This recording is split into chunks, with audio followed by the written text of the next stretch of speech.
짧게나마 배워보는 교사교육. 재밌죠? 교사교육. 안녕하세요, 조상은입니다.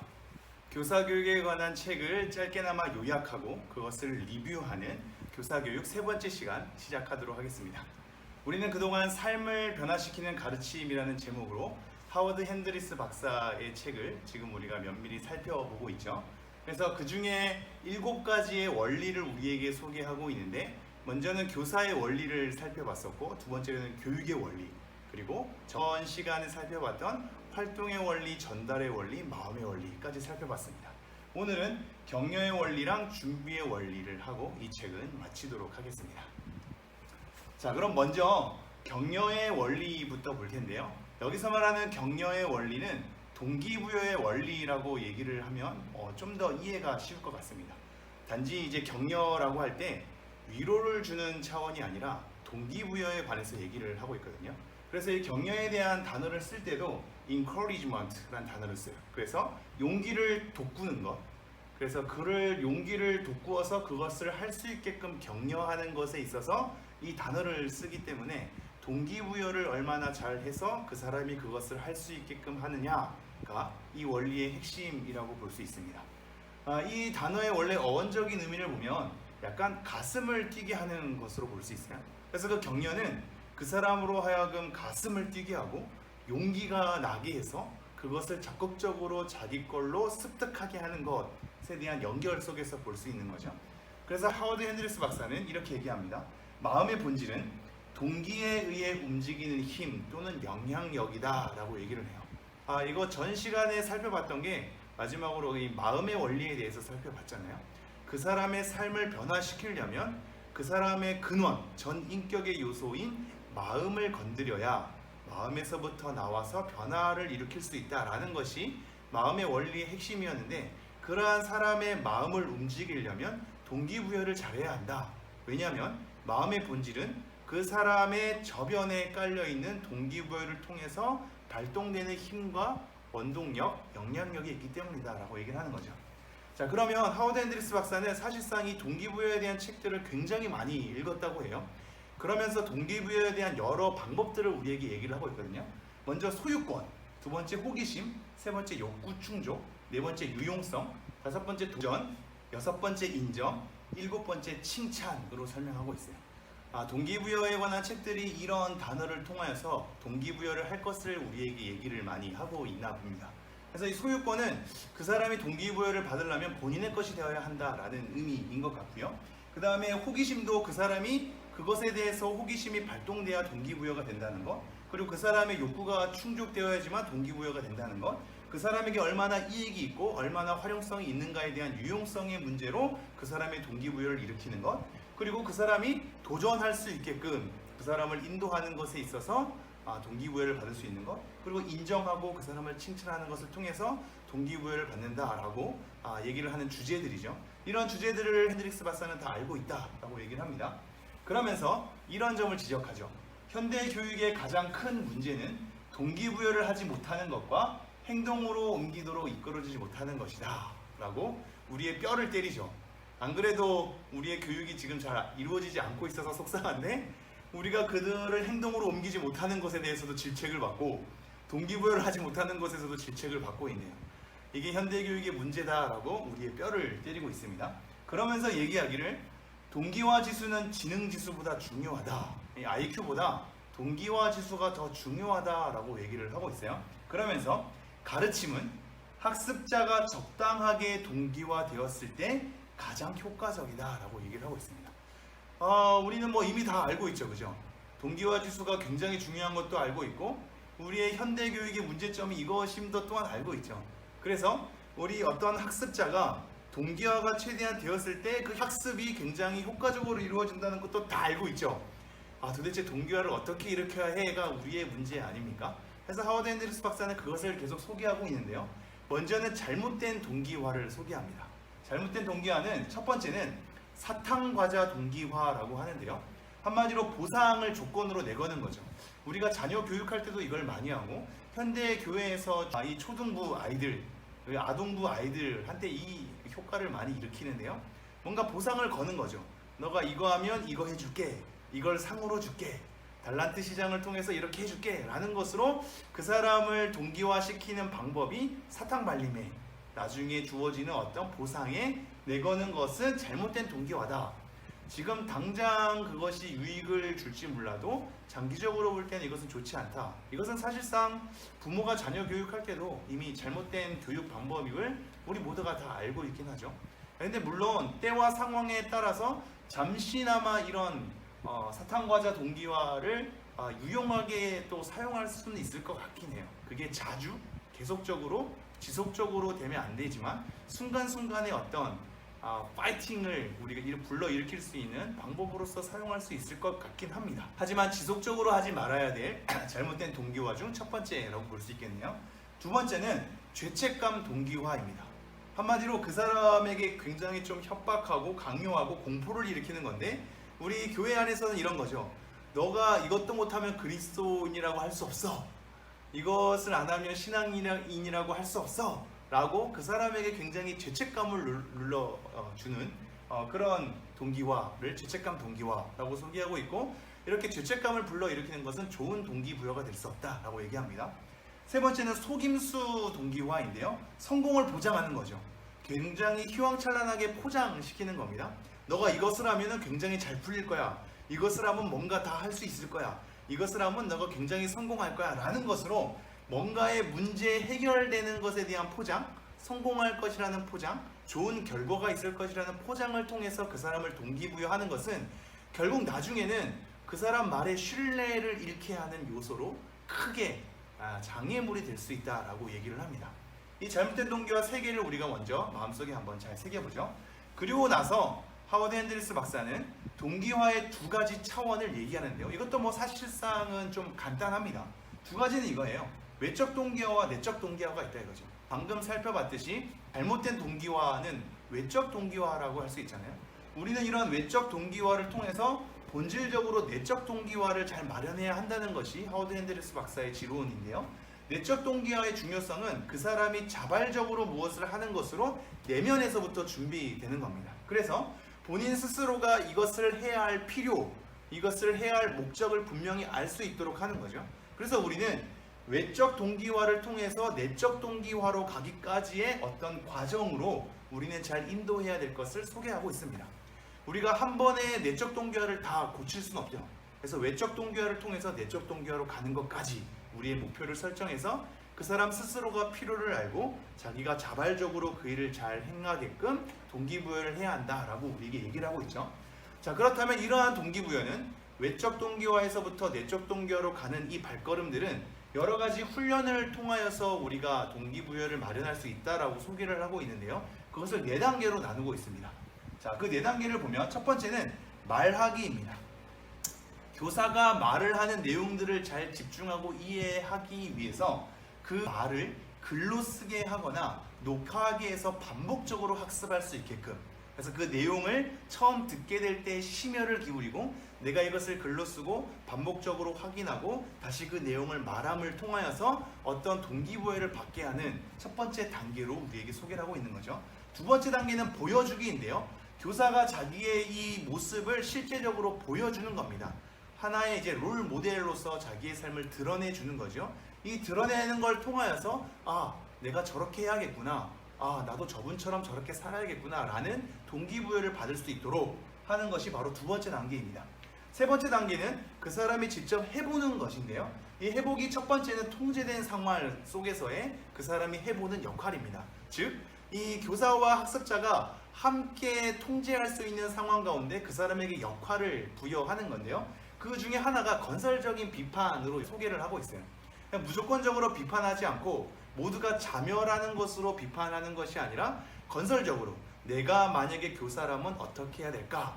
라는 것으로 자기를 돌아보면서 뭔가 대안을 생성하게 하는 것을 이 학습 현장 가운데, 통제된 상황 가운데 그것을 역할을 부여해 주므로 본인이 어떠한 대안을 마련함으로 동기부여를 받는 것을 우리에게 얘기를 하는 거죠. 마지막 네 번째도 해보는 건데요. 이것은 통제되지 않은 실생활, 즉 교사와 학습자가 함께 있는 공간 이외에 학습자가 스스로 자기의 일상을 살아가는 데 있어서 통제할 수 없는 상황이니까 자기 스스로 부딪히게 되는 것. 그래서 어떠한 가르침을 본인 스스로 실습해보게 되고 어떠한 의무를 그 사람에게 맡겨서 그러니까 미션을 수행하는 거죠. 본인의 실생활에서 그 미션을 수행함을 통하여서 동기부여를 받을 수 있도록 우리에게 소개를 하고 있는 부분입니다. 뭐 이렇게만 얘기하니까 잘 이해가 되지 않을 수 있는데 그 사람이 직접 해보게 되면 배우는 자세가 달라진다라는 것으로 하나 엮어낼 수 있겠네요. 그냥 들으면 그냥 학습하면 동기부여가 되지 않는데 내가 가르치는 자리에 있게 되거나 내가 그것을 직접 책임을 감당하는 자리에 있게 되거나 실질적으로 그것을 내 삶에서 적용하는 자리에 있게 되면 이러한 현장에 부딪혔을 때 이것을 어떻게 내가 헤쳐나가야 하지? 라는 것으로 동기부여가 돼서 학습의 태도가 완전히 달라질 것이다 라고 얘기하는 것이 바로 훈련을 통한 동기부여 4단계의 핵심입니다. 자, 그리고 나서 그 밖에 겉면들을 우리에게 하는데요. 첫 번째는 이 학습의 내용이 그들의 것이 되게, 즉 학습자의 것이 되게 하도록 하라 라고 우리에게 얘기하고 있어요. 학습 내용 자체가 교사가 학습자에게 가르치는 내용으로서만 끝나는 것이 아니라 그들 학습자의 내용이 될 수 있도록 하라 라고 얘기를 하고 있고요. 두 번째는 창조적으로, 즉 다양하게 동기부여를 해야 할 것에 대해서 우리에게 얘기하고 있습니다. 뭐 다 아는 내용이긴 한데요. 사람마다 다 다르고 상황이 또 다 다르고 처한 여건이 많이 다르기 때문에 그들의 모든 특색들을 다 고려하여서 다양하게 창조적으로 그들 스스로 더 많은 동기부여를 다 획득할 수 있게끔 그렇게 창조적으로 동기부여를 하라라는 겁니다. 그리고 마지막에 이 질문이 저에게는 굉장히 의미가 있었는데요. 결국 중요한 건 학습자들이 어떻게 동기부여가 됐고 학습자들을 어떻게 동기부여 시킬까에 대한 문제보다 사실상 더 중요한 건 당신, 즉 교사 자체가 동기화 되었는가를 마지막으로 질문하고 있어요. 그렇죠. 우리가 지금 이 내용을 들으면서 학습자들을 동기부여하는 것 어떻게 하지? 어려워. 힘들어. 이 방법으로 과연 될까? 수많은 생각이 오고 갈 거 아니에요? 정작 중요한 건 내가 그것을 하는 데 있어서 동기부여가 되었는가를 통하여서 교사의 태도가 달라지겠죠. 그죠? 우리 스스로가 동기화 되었을 때 학습자를 동기화시키는 것에 대한 의욕은 점차 증폭될 것입니다. 이것이 격려의 원리입니다. 자, 그러면 마지막 7번째 원리인 준비의 원리에 대해서 살펴보겠습니다. 이 준비의 원리는 이러한 타이틀로 시작하는데요. 교사와 학습자의 이 과정은 양쪽이 다 충분히 준비되었을 때 효과적이다 라고 얘기하고 있어요. 뭐 들으면 너무나 당연한 것이긴 한데 항상 우리가 이것을 듣기 이전에는 잘 이것을 생각하진 않게 되죠. 가장 그 학습의 내용이 효과적일 때는 교사만 준비되어 있으면 안 되고 학습자도 준비되어 있어야 한다는 것이 이 준비의 원리의 핵심이거든요. 그래서 서로 양쪽 다 준비를 잘 갖춰야 된다. 교사는 교사로서 준비를 잘 해야 되고 학습자도 효과적으로 교육을 일으키게 하려면 학습자가 잘 준비되도록 인도해야 한다라는 것입니다. 자, 그래서 준비는 수업 시작이 출발점이 아니다라고 우리에게 못을 받고 있어요. 우리는 교사가 모든 것을 준비하고 난 다음에 그것을 가르치게 될 때 학습자가 학습하는 것에 대해서 시작한다라고 생각할 때가 많잖아요. 이 주일날 우리가 가르치는 그 시간에 학습이 이루어지는 것이라고 보게 되는 거죠. 그런데 하워드 핸드리스 박사는 그것이 그 이전부터 시작되도록 하라라는 것이 이 원리의 핵심입니다. 준비는 수업 시작이 출발점이 아니다. 수업 전에 이미 그 주제와 가르침의 내용에 대해서 관심을 갖도록 숙제를 제공하라 라고 얘기하고 있습니다. 미리 숙제를 주라 이거죠. 그래서 그 주제에 대해서 생각해보고 호기심을 부여받고 동기부여가 될 수 있도록 마음의 준비가 된 상태에서 그 현장에서 학습을 하게 될 때 그것은 효과적인 결과를 낳게 될 것이다 라고 얘기하는 거죠. 자, 그래서 숙제의 유익에 대해서 우리에게 얘기하고 있는데요. 숙제의 유익은 이렇게 3가지로 정리하고 있습니다. 첫 번째는 생각을 촉진시킨다 라고 얘기하고 있습니다. 미리 숙제를 하면서 그 학습에 대한 내용에 대해서 알게 되니까 스스로 이 학습에 대한 예열 효과가 있는 거죠. 그래서 그 주제를 생각하고 그 내용을 생각하게 되면서 생각이 미리 촉진되는 것을 얘기하고 있고요. 두 번째는 기초가 제공된다라고 얘기하고 있습니다. 미리 숙제를 내준 그 내용을 통하여서 문제와 쟁점을 미리 알게 돼서 호기심이 증폭하게 된다는 거죠. 그래서 그런 문제와 내용을 어느 정도 알고 호기심이 증폭됨으로 본인 스스로 많이 파헤치는 것도 있겠죠. 이것을 통하여서 이미 예열 과정을 끝내고 기초가 그 안에 제공이 된다라고 얘기를 하는 거죠. 마지막 3번째는 자습 효과인데요. 이러한 생각이 촉진되고 기초가 제공이 되고 난 다음에는 본인 스스로가 탄력이 받아서 스스로 공부하는 습관이 길러진다라고 얘기하고 있습니다. 물론 숙제가 항상 이런 긍정적인 효과를 내진 않겠죠. 그래서 먼저 하워드 핸드리스 박사는 그 역량을 잘 맞출 것을 얘기하는데요. 숙제는 유익을 가져다 주려면 그 학습자들의 역량에 맞게 내줘야 함을 필히 우리에게 강조를 하고 있습니다. 자, 그리고 나선 이렇게 얘기해요. 교육의 목표는 평생 학습자가 개발되는 것이다. 직접 말씀과 접하도록 계속적으로 동기부여해야 한다는 것을 명심해라. 하워드 핸드리스 박사가 이것을 계속 강조하는 이유는요. 숙제를 내주는 목적이 결국은 그 학습자가 최대한의 효과적인 학습을 일으키기 위해서는 동기부여를 잘 해야 할 것인데 그 동기부여를 일으킬 수 있는 좋은 방법 중에 하나가 바로 잘 준비되는 것, 즉 숙제를 내주는 것이다 라고 얘기를 하고 있고요. 그렇게 계속적으로 숙제를 내줘서 동기부여를 해야 하는 이유는 그들 스스로가 평생 학습자가 될 수 있도록 이끄는 것이 바로 교육의 목표이기 때문이다 라고 얘기하는 거죠. 결국 교사가 얼마나 많이 잘 가르칠 수 있느냐보다 학습자가 얼마나 잘 배워서 본인 스스로 계속적인 학습을 일으킬 수 있는가에 대해서 초점을 잡고 있기 때문에 교육의 목표가 평생 학습자가 되는 것을 목표로 삼고 가라. 그러기 위해서는 동기부여가 굉장히 중요하며 이 동기부여를 일으키기 위해서는 숙제가 굉장히 유용한 도구가 될 수 있다라고 얘기를 하는 거죠. 자, 그래서 좋은 숙제의 특징에 대해서 우리에게 세 가지로 얘기하고 있는데요. 첫 번째는 창의적인 숙제가 좋은 숙제다라고 얘기를 하고 있습니다. 정확한 목표를 갖고 정확한 의도를 가진 채 다양하게 그들 스스로 숙제할 수 있게 길을 열어주는 창의성, 이것이 바로 좋은 숙제다. 두 번째는 사고를 자극하는 것이 좋은 숙제다. 그래서 질문을 유도하는 거죠. 그들의 생각을 자극해서 자꾸자꾸 질문을 하게 하여서 그 학습 효과를 높이게 하는 것이 좋은 숙제다라고 얘기하고 있고요. 세 번째는 실현 가능성이 있는, 즉 그들이 할 수 있는 정도로 아까 말했듯이 역량에 맞게 내주는 것이 바로 좋은 숙제다라고 얘기를 하고 있습니다.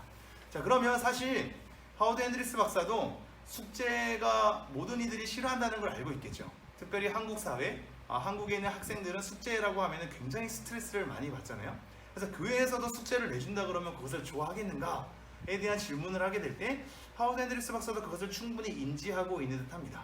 사람들이 숙제를 싫어할 수 있음을 자기도 생각하는 거죠. 그래서 만약 숙제를 해오지 않았을 때는 어떻게 하는가에 대한 질문으로선 이렇게 답을 하고 있어요. 그 자리에서 숙제를 하게 하라. 그 배우는 현장에서 아이들이 숙제를 해오지 않았다면 동기부여가 되지 않았을 텐데, 그렇다면 이 아이들이 준비가 되지 않았기 때문에 교육에 대한 학습 효과가 줄어들 것이므로 차라리 학습 효과를 높이기 위해서 그 현장에서 그 아이들이 숙제를 하게끔 잠시 시간을 내줘라 라고 얘기를 하고 있는 겁니다. 그래서 그 현장에서 먼저 문제를 하나 던져주는 거죠. 아이들이 생각할 수 있고 사고를 자극해서 적극적으로 참여하면서 질문을 유도할 수 있는 그런 문제를 제시하고, 또한 그들의 문제도 물어가면서 어떤 다리 놓기 작업을 하는 거죠. 그들의 문제를 대두시켜 놓고 이 문제로 호기심을 발동하게 한 다음에 학습 효과를 높이게 할 수 있도록 동기부여하는 것으로 그 자리에서 숙제를 할 수 있도록 우리에게 안내를 하고 있습니다. 또 하나의 상황을 염두에 두는데요. 이것이 준비의 원리이기 때문에 철저히 우리를 잘 준비시키려고 그러는 것 같습니다. 만약 어떤 질문도 하지 않는다면 어떡할 것이냐. 자, 현장에서 숙제를 하게 됐고 그 현장에서 동기부여를 하며 참여를 유도하게 하기 위해서 질문을 유도했는데 아무도 질문을 하지 않는 겁니다. 지금 저희 교회 아이들이 그렇죠. 아무도 질문을 하지 않는다면 어떻게 할 것이냐. 하워드 핸드리스 박사도 그러한 일들을 많이 경험했던 것 같습니다. 우선은 좀 시간을 좀 참아봐라, 견뎌봐라 라고 얘기하기도 하지만 우리에게 이렇게 얘기를 해요. 우선은 질문을 하지 않는 이유가 성경이라는 내용 자체에 대해서 사람들은 대부분 자신이 없다 라고 얘기를 합니다. 성경에 자신이 없어서 확실히 매우 부족하기 때문에 어떤 질문을 하는 것 자체가 굉장히 어려울 수 있다라고 얘기를 하죠. 그러므로 그들이 참가하도록 계속 격려를 잘 해야 한다. 참가했을 때는 그들의 기를 죽이지 말고 인정해야 한다. 부담 없이 묻는 분위기를 창출해야 한다라고 약간은 원론적인 얘기를 하긴 합니다. 좀 기다렸다가 누군가가 유도할 수 있게끔 계속적으로 격려하고 그들이 질문했을 때에는 기죽이지 말고 인정하고 칭찬하면서 편안하게 물을 수 있도록 그런 분위기를 창출해라 라고 얘기를 하는 건데요. 우선은 우리가 이 원리를 다 알고 있으니까요. 그런 분위기가 잘 또 형성이 됐으면 좋겠네요. 자, 또 다른 질문인데요. 만약 그 질문자가 곤란한 질문을 해서 우리를 약간 골탕 먹이거나 분위기를 약간 흐트른다면 어떻게 해야 하는가에 대답에 대해서는 이렇게 얘기를 합니다. 먼저는 이 곤란한 질문이 교수로 하여금 대답할 수 없는 굉장히 어렵거나 굉장히 엉뚱하거나 날카롭거나 하는 그런 질문일 때 모르면 모른다라고 대답하는 것이 너무나 낫다. 그래서 결국 더 연구해서 알려주는 것으로 우리에게 얘기를 하고 있습니다.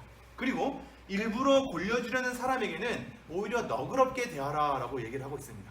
그 질문을 곤란하게 했다고 해서 또 골려주려고 하는 나쁜 의도가 있다 해서 그 사람을 억눌러 버리면 오히려 모든 분위기를 망치게 되고 그 사람이 학습자로 설 수 없게끔 만들어 버리는 결과가 생기기 때문에 오히려 그 곤란한 질문을 너그럽게 그것을 받아주는 것으로 우리에게 얘기를 하고 있죠. 자, 그럼 만약에 토론을 하게 되거나 서로의 나눔을 하게 될 때 토론을 독점하는 사람, 본인 얘기만 막 하는 사람이 등장하면 어떡할 것이냐 라는 얘기에 있어서는 세 가지로 우리에게 얘기를 하는데요. 첫 번째는 그의 공헌에 오히려 감사를 표하라 라고 얘기하고 있습니다. 이것은 사실상 굉장히 심리 싸움이긴 한 건데요. 그 사람이 독점을 하게 될 때 오히려 싫은 내색을 하고 그 사람을 저지시키고 하면 오히려 역효과를 이뤄낼 수 있기 때문에 그에 대한 공헌에 오히려 감사를 하면서 인정해 주는 것으로 얘기를 하고 있어요. 너의 그 토론 실력, 너가 그렇게 얘기해줘서 고마워, 너가 그렇게 애써주고 참여해줘서 고마워 라고 감사를 표하고, 두 번째는 호의를 부탁한다고 얘기합니다. 호의를 부탁하면서 그에게 도움을 요청하는 거죠. 강압적으로 하지 마 라고 묶어버리는 것이 아니라 너가 그렇게 얘기를 해줘서 너무나 고마운데 다른 사람도 좀 얘기를 할 수 있게끔 한번 도움을 줘볼래? 라고 호의롭게 그 사람에게 도움을 요청하는 거죠. 그리고 세 번째는 수업 중에 그에게 대답할 수 있는 기회를 오히려 제공하라 라고 얘기하고 있습니다. 대부분의 토론 독점자는 어떤 분위기 속에서 자기가 얘기하려고 계속 끄집어내거든요. 그래서 이 사람들의 심리 기반에는 저분은 내가 얘기를 많이 하기 때문에 나에게 대답할 수 있는 기회를 안 줄 거야 라고 생각하는 것이 다반사라고 얘기를 합니다. 그러면서 오히려 역으로 그 사람에게 대답할 수 있도록 막 강의를 하다가 너는 이걸 어떻게 생각하니? 라고 묻게 되면 오히려 감동을 받게 된다라고 얘기를 하고 있어요. 이것이 뭐 꼭 그럴까? 케이스 바이 케이스 아닌가 싶긴 하지만 어쨌든 우리가 한번 고려해 볼 만한 것이긴 하겠네요. 자, 그리고 마지막으로 우리에게 얘기하는 것이 노트의 필요성이 바로 준비의 원리랑 연결된다라고 얘기하고 있습니다. 노트 정리를 하게 하라. 그 사람이 노트 정리하게 되면서 본인 스스로 정리가 되고 본인 스스로 사고가 자극이 돼서 하나의 기록물로 남게 되면서 학습자로서의 어떤 준비를 우리에게 형성하게 한다라고 얘기를 합니다. 자, 오늘 우리가 두 가지를 살펴보면서 이 책의 7가지 원리를 다 살펴봤습니다. 교사의 원리, 교육의 원리, 활동의 원리, 전달의 원리, 마음의 원리, 격려의 원리, 준비의 원리인데요. 이것을 짤막하게 다시 한번 복습하면 이렇죠. 교사의 원리는 오늘 성장을 멈추면 내일 가르치기를 멈추라. 이 타이틀 기억나시죠? 교육의 원리는 학생들이 배우는 방법이 가르치는 방법을 결정한다. 활동의 원리는 최대 학습은 최대 참여의 결과이다. 전달의 원리는 지식을 전달하려면 다리 놓기가 필요하다. 그리고 효과적인 전달 방법이 필요하다. 마음의 원리는 영향력 있는 가르침은 지식 전달만이 아니라 마음을 움직이는 것이다. 격려의 원리는 가르침은 학습자가 적절히 동기화됐을 때이기 때문에 동기부여를 잘 하라. 마지막 준비의 원리는 교수와 학습의 과정은 양쪽 모두 다가 잘 준비되었을 때다. 그러므로 교수도 준비해야 하지만 학습자가 잘 준비할 수 있도록 하라. 라는 것이 바로 7가지 원리의 핵심이라고 할 수 있겠습니다. 마지막으로 하워드 핸드리스 박사가 우리에게 얘기를 하고 있는데요. 원리를 얼마나 알고 있느냐보다 얼마나 열려 있느냐가 중요하다라고 마지막 갈무리를 하고 있습니다. 우리에게 원리를 소개하고 나서 이것을 얼마나 아느냐보다 이 원리를 통하여서 하나님께서 어떻게 일하시는지 우리가 얼마나 열려 있느냐가 중요하다라고 얘기하고요.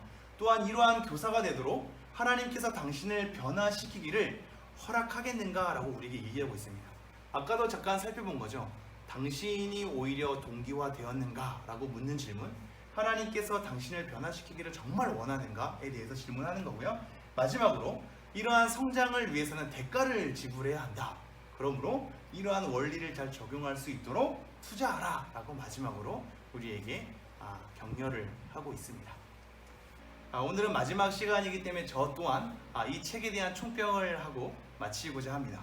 먼저는 우리는 지금 교사들은 초등생으로서 축구를 툭툭 치면서 이렇게 공놀이를 하는 정도인데 하워드 핸드리스 박사는 이 축구를 잘 하려면 어떻게 이 공을 차야 하는지, 그리고 어떤 포지션에서 어떤 역할을 해야 하는지, 각자 서로 어떻게 소통하면서 팀워크를 이뤄야 하는지, 그래서 이 경기 운영을 얼마나 잘해서 승리를 가져다 줄 수 있는지에 대한 어떤 프로 정신을 우리에게 얘기를 하는 것 같아요. 초등생에게 필요한 것은 공을 즐겁게 차고 그 일을 잘 감당할 수 있도록 성장하는 데 유도하는 것으로 굉장히 적절한 위치거든요. 근데 이런 초등생 아이, 공놀이 하는 아이를 프로 정신으로 그 원리를 갖다 대니까 이것에 대한 격차가 굉장히 높아지는 거죠. 이 7가지 원리가 약간 그런 느낌은 듭니다. 지금 현대 우리 교사들은 아직까지 좀 즐겁게 할 수 있고 그 일을 잘 감당하게 할 수 있는 여러 가지의 지침이 좀 필요하고 마음에 대한 동기가 필요한데, 프로 정신으로서 굉장히 큰 원리를 우리에게 얘기하니 이것이 많은 부담이 되고 염려가 되긴 합니다. 왜냐하면 교사에 대한 요구 수준이 너무 높은 거죠. 본인 스스로도 준비돼야 되고, 학습자들도 잘 배우게 해야 되고, 활동에도 참여시켜야 되고, 전달에도 신경 써야 되고, 또한 그것을 통해서 마음까지 만져야 되고, 동기부여까지 하면서 잘 준비하게까지 해야 되니까 이 퀄리티가 너무 높은 거죠. 그래서 우리 현대 교사들이 아직까지 공놀이로 좀 즐겁게 할 수 있는 수준을 이분은 놓친 것은 아닐까에 대한 싶은 마음은 있습니다. 물론 이 책은 그 모든 대상을 다 고려할 수 없긴 하니까요. 두 번째는 이 하워드 핸드릭스 박사는 지금 이 책을 냈을 때 설정하는 것은 교사가 이미 잘 준비되어 있고 정말로 열심히 잘 하려는 교사를 염두에 두는 듯 합니다.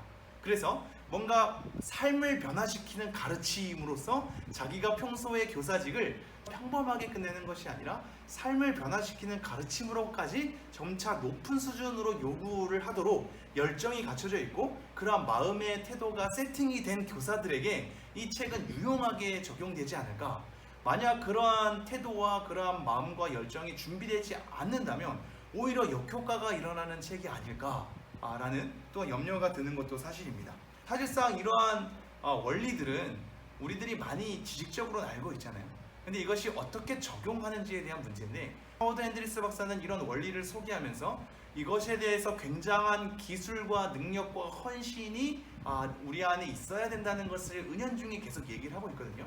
우리 안에 그런 준비할 시간도 없고 재능도 없고 열정도 없고 그것을 소화할 수 있는 능력도 없으면 이것이 실질적으로 적용하기가 굉장히 힘든 거죠. 그래서 이 원리들은 이미 세팅이 된 교사들이 열의를 다하기 위해서 좀 더 프로 정신으로 갈 수 있도록 하는 데 있어서는 도움을 주지 않을까 싶습니다.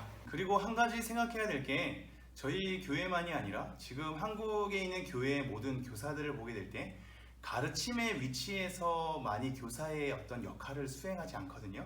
오히려 케어에 좀 더 많이 가깝거든요. 가르침의 영역은 사실상 많이 없고 가르침의 역할도 굉장히 좀 많이 줄어들었고, 아이들과 조금 교제하면서 그들을 좀 돌보는 그런 역할로서 많이 주어진 현실이 있기 때문에 이러한 케어의 형식에서 가르침으로서의 영역을 확보할 수 있을까라는 것이 이 책과 지금 현실에 대한 어떤 괴리의 가장 중요한 핵심이기도 합니다. 물론 저는 교회 교사들이 가르침의 영역을 더 확보해야 한다고 생각합니다. 케어로서는 우리 아이들에게 선한 영향력을 주기가 쉽지 않기 때문이죠.